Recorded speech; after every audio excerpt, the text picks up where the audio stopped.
Workshop. I'm Stacy Rowland. So today I wanted to talk about a psychological, conscious, and even esoteric subject, because I think it's an important thing to, good analogy, wrap our minds around. You'll see why here in a second. To start, I want you to take some breaths. Breathing in through your nose,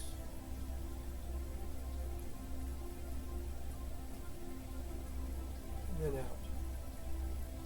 And as you continue to breathe, I want you to focus on bringing energy in through the crown of your head as you inhale.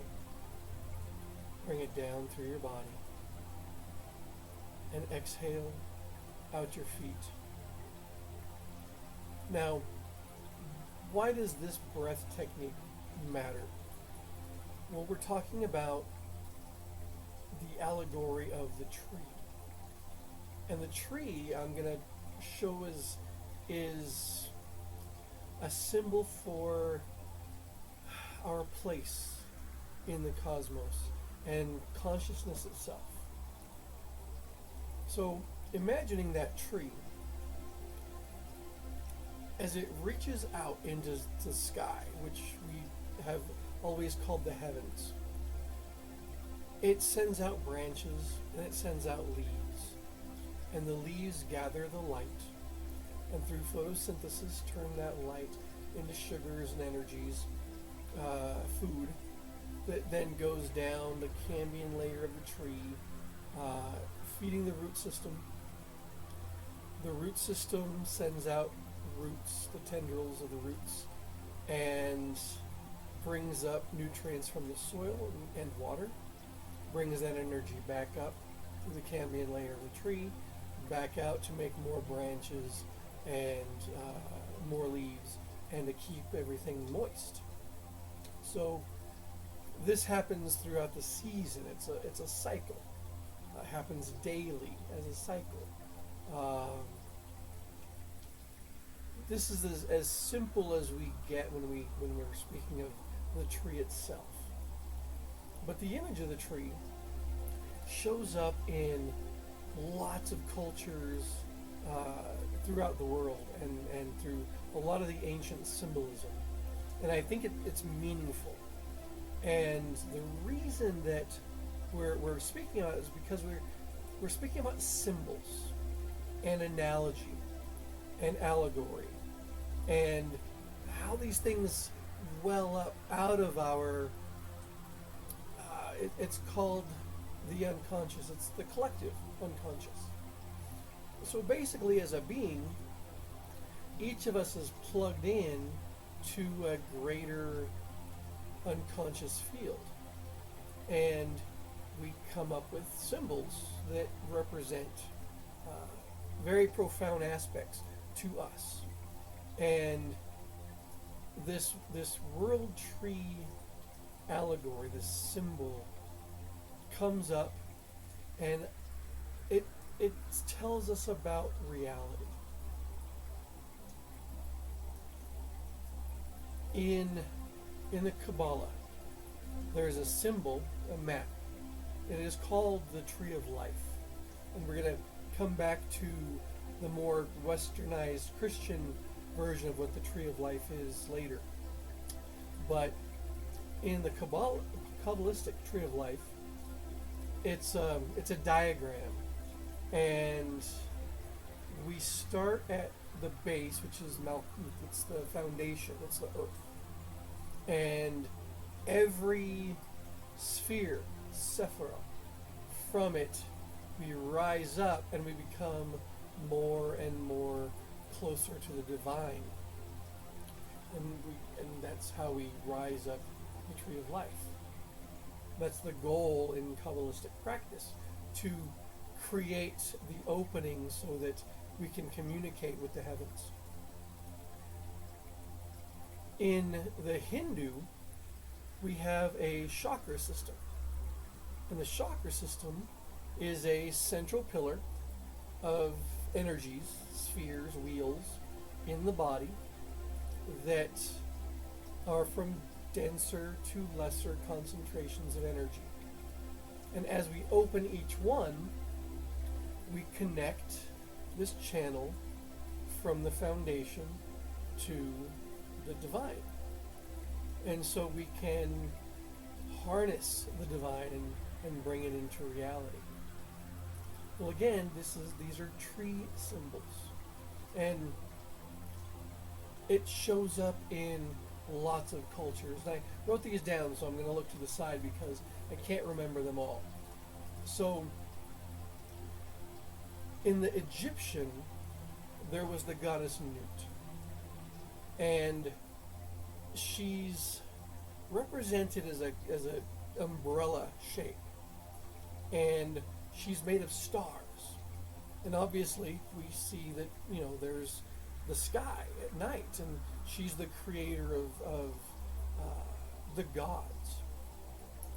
Well, she's also known as a barrier between the chaotic and the ordered realms. And you can see in the image that she is a barrier. Her feet are touching the ground. And it was noted in some of the things I've read that her fingers and her toes are touching the four quadrants. And again, this will come up again later as we proceed. So, other images that this tree symbol, this notion comes up with in the Celtic. We can see here in this diagram that we have the world tree, and at the base of the tree you're going to see someone sitting if you look close enough. And in this image it looks like Cernunnos. Now, Cernunnos is a European, I don't want to just say Celtic, but a European ancient deity. And Cernunnos has horns. Now, it's easy from a Christian background to identify the horns and to overlay that Cernunnos is a diabolical image. But instead, I want you to imagine that those horns are actually the top of the tree, reaching out. And again, some of the pictures that I'm going to show you later are going to show you how that might come into play. And this is an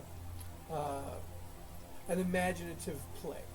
So, real or not, it is going to be up to your own imagination. So, in the Greek, we see the division of the heavens. And it is surrounded by a sphere. We have an upper world, a middle world, and a lower world. In this image, I turned it on its side specifically because it's going to come up and it will matter. Great Spider Woman. In traditional Native American traditions, just like Cernunnos we see throughout Europe, Great Spider Woman we see across North America. And Great Spider Woman is the weaver of reality. She created reality and is the mother of man. And again, I put the image on its side because we're going to see something that looks very similar to this later. We've also got a Mayan symbol where we can see the Mayan world, their basic cosmology, and then we have the Hindu. And on the Hindu, we see a dome, and we see 4 elephants.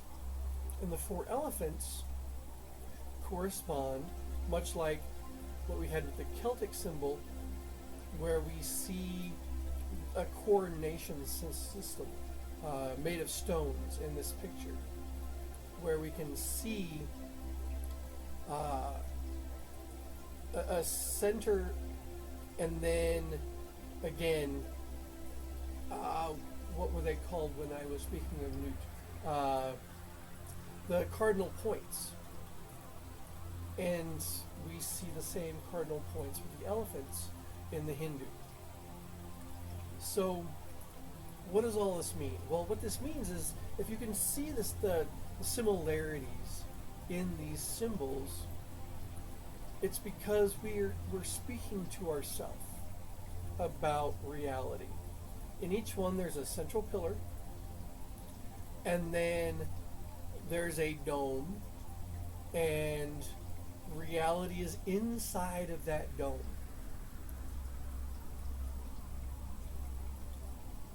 In this picture, I believe the artist's name was Flammarion, and I'll show you a couple different versions of this image, and this one has more of a hermetic sort of a sense to it, where we see the seeker passing through the veil, or if you can see in the larger picture, the dome. Inside of the dome is the world. Outside of the dome, we see the mechanics of the universe. And we see this person looking out beyond the dome to see the mechanics of reality. Well, another story that we have is the Garden of Eden. And most people focus on the eating of the apple and being kicked out of the Garden of Eden because of the apple. Well, I'm going to take it a different route. I have a different opinion, a different view of the symbols. And I imagine that in the Garden of Eden there are two trees. And the two trees are called the tree of life and the tree of the knowledge of good and evil. Now, if we go back to our original analogies of the world tree and the central pillar, the tree of life is us. We are the tree of life. And the tree of the knowledge of good and evil is our seeking of the external. We're looking into the world and we're seeking things. Now, this creates the fall. We take on the thing. We eat of the knowledge of the tree of good and evil. Now, it's not an apple, it's the knowledge of good and evil.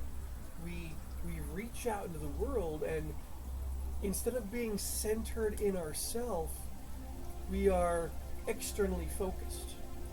We see the things and we see the stuff. We want, and that want creates a fall of consciousness. We begin to suck really bad at being people because we are so engaged with outside external phenomena, we believe that that's what's real. And the goal is to come back into the garden, to see it as a garden. And we see it as a garden, or heaven on earth, by coming back and taking on the tree of life. An example of this is the story of Siddhartha. Siddhartha is the Buddha, or becomes the Buddha. Now, Siddhartha goes out from being basically a prince and sees that the world is suffering and freaks out because he had never seen suffering before. He was cloistered from it. And when he sees suffering, he realizes that suffering sucks and he needs to do something about it. And so he goes out on a quest and he starves himself. He meditates for time, for years. And about 29, 30 years old, it's said that while sitting under a tree, and again, we're talking about the tree, and you can see in the image that it looks as though he is in the tree. or at least the tree could be part of Siddhartha. But sitting under the Bodhi tree, he is tempted by Mara. And Mara is as a demon of illusion. And Mara tempts Siddhartha. In some stories, an army of demons rises up from the horizon and heads straight for as though to attack Siddhartha. But he sits there under the Bodhi tree, inside himself, and does not engage the external. And by not engaging the external as a phenomena, he becomes enlightened. He realizes that everything is an illusion, and that he can move himself out of suffering. And then he moves back into the world and teaches how to get out of suffering. And the story is that suffering is caused by desire. Either desire for a thing, or for desire for what isn't. I wanted this, I wanted it this way, this didn't turn out the way I wanted. And we project and we create illusion on top of what is actually happening. And if our illusion doesn't match what's happening, then we're unhappy, because we want what we imagine rather than what's real. So another image, and this goes into that internal, and we spoke about it before as the rising up from denser to lesser vibrations, or faster maybe, I should say, Ygdrassil, or Ygdrassil. I'm probably butchering the name, but the Norse tree is something to rise. You have, again, the upper world, the middle world, and the lower world. And this comes into play with shamanic work. In shamanic work, the lower world is our base. It's our survival. We hear about power animals. Power animals are necessary for base needs, for survival needs a lot of the time. If someone is sick, a shaman will most likely bring in a power animal to strengthen an individual, and that comes from the lower world. The middle world is where we deal with nature, whether it's the nature of a lake or a mountain or a cloud, with weather. This is where, when we go through the inside of our imagination and deal with reality from within, we can have a conversation and dialogue with reality, dialogue with the gears on the other side of that veil. Now, why this matters? Well, again, let's step back for just a second before we get into it. In again, shamanic work, we also have the upper world, and the upper world is where we deal with the more divine, with higher spirits. And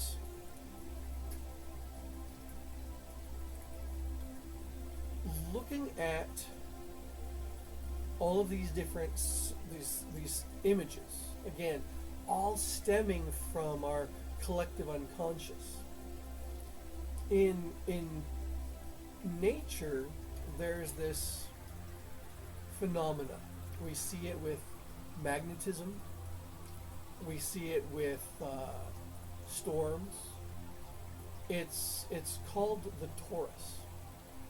And the torus is the shape that we want to kind of wrap our minds around. Because what we're going to see in the torus is, in the center of the torus is our tree. And then the shell of the torus comes around and feeds upon itself, and then comes back up. And I think about, of course I think about, but it's a donut shape. But we are in the center of that torus. But we're looking into. We're not looking out of the torus. Just like the Flammarion image, we're inside it. We can cross the veil and see the gears, but we are inside. Now, most of us, because we're not in our bodies, we are having an experience inside that torus, where the gears on the outside, the phenomena, the quantum flux of reality that's beyond our comprehension, outside of math. We don't see it, we don't smell it, we don't hear it. But it's all quanta. It's all subatomic particles that find their way together, that create other forms, that create then atoms and waves, that again create sound and create heat and create light and create solidity and water and gas and air.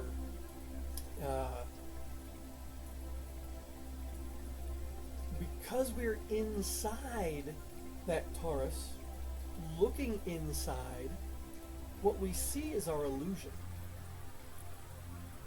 That shell is what we produce from our own experience. It's our filters. Because the external is unfiltered. Where the gears are, all of that quantum flux is pure information coming at us. And from the inside, we create a filtration system for that information. And when it passes through that veil, when it passes through that shell of the torus, as we look into it, we basically see the reality that we choose. Now, most of us don't know that we're choosing it, and that's the dilemma. We get into this conversation of, well, you choose your reality. Well, we do choose our reality, but we have to choose our reality. And we do that from inside, not from outside.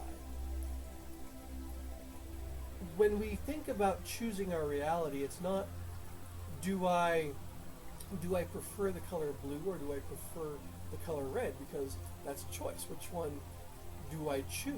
And then if I prefer a certain color, I will most likely begin to see that color more often. If I choose to like butterflies, or I choose to like elephants, or I choose to like swords, I will see those things more often. They'll become more prevalent in the information that's coming in, and I'll see it more often. A good example of this is when someone buys a new car. You go out, you're looking for a car, and the moment that you pick up that car and start driving it, you will see it in the world a lot. And it's not because they weren't there, they were there. But now you identify, especially with cars. We identify with cars. It's a secondary shell. But when we are in our car, we see that vehicle on the outside. And again, it's because of an identification. We create a filter from the inside of that torus. And again, reality comes in, it hits our filters, and on the inside of the torus, where we are looking at the world, this is what we see. So, how does this change anything? Well, this image popped up. It popped up intuitively, and it's the Michelangelo's creation. Now, Michelangelo was very, very, very smart man, And a lot of people point out that the image of the Creator, God, looks a whole lot like a brain. And I'm not going to dismiss that at all. I think that, again, Michelangelo was smart. He drew anatomy. He probably did it on purpose. But what I want you to see, or how I want you to see, is where God and Adam touch. Imagine that is the shell of the torus. And now that I've said it, you likely see it. But what you're going to see is that Adam touching on the other side of that veil, on the other side of that shell, is the Creator, the gears.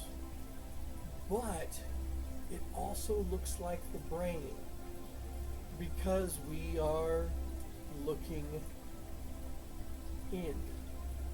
Everything that we think we're looking out to, we are looking in. I don't even want to use the word ironically. Mysteriously, magically, the brain does an identical thing to the tree, in that the spinal cord has gray matter and white matter, and it moves up the spine, and when it hits the foramen magnum at the back of the skull, I use the word cauliflowers. I don't know if that's actually a verb, but it begins to fold around on itself. And it does it so many times over and over again that it creates a quantum computer that is a lot like the tree. Now, realizing that we are looking in to ourselves and that reality is outside, that it's a mechanism, a gear system, it's profound beyond words, but it's beyond words. Us being on the inside get to make what we see happen. We're the drivers of what is expressed to us by choosing. And we have to make these choices. Choose daily what it is you wish to see in the world. If you don't, and if we let our televisions drive us, if we let the media drive us, the constant repetition of ideas, the constant repetition of facts, of ideas, of images, of rights and wrongs, that repetition programs us, and we begin to see it, and then we speak it as truth, but it's not likely that it's true. It's probably just a repetition of somebody else's thought. This is the knowledge of good and evil. This is where everything is chaotic. This is the great kerfuffle that we're in. By centering yourself inside, knowing that you are the being inside of you, that you're looking out and looking in, and that you are the creator of your experience, then you can control your experience. That's magic. Learn how to do that. Sit quietly inside of yourself. Notice what bothers you. A lot of times this is called shadow work. When an external phenomena or somebody says something or does something and agitates us, we're agitated at us. And a lot of people will say, well, you're just mad because you're projecting. Well, it is in a sense projecting, but it's our agitation that we need to notice. Why am I being affected by those words? What am I believing about reality that what they're saying is creating a discomfort, an imbalance, where I shift uncomfortably on the inside and get agitated? If I let that continue, become angry, hostile, and then express in the physical world. But noticing that discomfort first, noticing the shift of sensation from being at one inside, sitting there looking out, to I'm about to respond to something, and then catching that internal shift, that sensation, and choosing how to respond. This is making me feel this way. Respond differently. I'm feeling this sensation. Respond differently. The Taurus is a model. I'm not suggesting that it's real. I'm suggesting that wrapping our minds around this model is going to help us to understand our literal place. Going back to Newt and the cardinal points. The cardinal points are specifically directions in space. And they always lead to the center. This is where we are. Know where you are. Sit where you are. And be there. And I'm not going to say just see everything for an illusion. I'm going to say create reality. Create heaven on earth. Make the world a better place.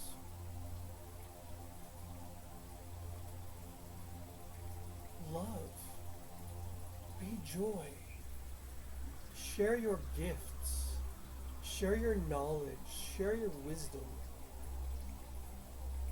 Be a good person. We all need it. We all need it. And yeah, love one another. Yeah. It always ends with that. Be good. Thank you for watching. Yeah.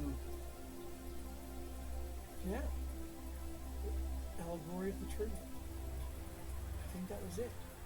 I think I got everything I wanted to talk about in what I just did. Congratulations to you for watching. Congratulations for me to get this out, because that was a lot of information.